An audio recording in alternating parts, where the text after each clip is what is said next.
गणेश नाईक गेल्या 3 उद्या वर्षापासून 15 जानेवारी सातत्यानं अर्थात उद्या तुमच्यावर पुणे टीका, महापालिकेच्या कधी निवडणुकीचा आरोप आणि आता तर दिवस. बेछूट त्या आरोप पार्श्वभूमीवर करतायत आज असं तुमचंही मत दुपारपासून असू शकेल. पण भाजपच्या तुम्ही एकूणच फारसे सगळ्या रिॲक्ट गाड्या होत गेलेल्या आणि पैसे नाही वाटण्याच्या आणि त्यांच्या प्रकारावर पक्षातून आलेला म्हणजे आहे. भाजपमधून खूप सुद्धा जोरदार त्यांना या ठिकाणी समज पैसे दिली वाटण्याचा जात प्रकार चालू नाही. आहे. एवढी अगतिकता पुण्यामध्ये, गणेश नाईक का राज्यामध्ये, दाखवत आहेत? देशामध्ये एकही प्रचंड संधी भ्रष्टाचार तुमच्यावर केला. आरोप करण्याची ते त्यांना गेल्या 4-5 कुठलाही दिवसात विकास सोडत प्रकल्प नाही. नसल्यामुळे पैसे वाटण्याचे पर्याय नाही.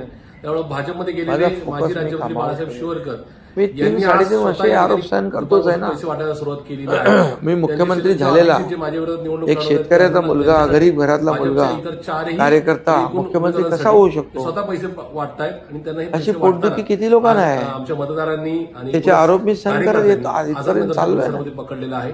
त्यांना त्यामुळे या त्याच्या आरोपांना गाडीचे मी वानवडी बाजार उत्तरही पोलीस देत नाही, त्याच्याकडे घेऊन बघतही गेलेले नाही. आहेत. पुणे माझा पोलीस फोकस अर्थात फक्त वानवडी पोलीस यांची डेव्हलपमेंट चौकशी आणि करताना माझ्या आहे. कामावर ठेवतो. या निवडणूक त्यामुळे अधिकाऱ्यांकडे जेवढे माझ्यावर आरोप होतील त्यांच्यावर तेवढी गुन्हा दाखल जनता करा. माझ्यासोबत. अशा प्रकारची मागणी केलेली आहे आणि या संदर्भात पैसे वाटतानाचे काही एकूणच तिथं फिरताना हे सगळे व्हिडिओ आम्ही दिले.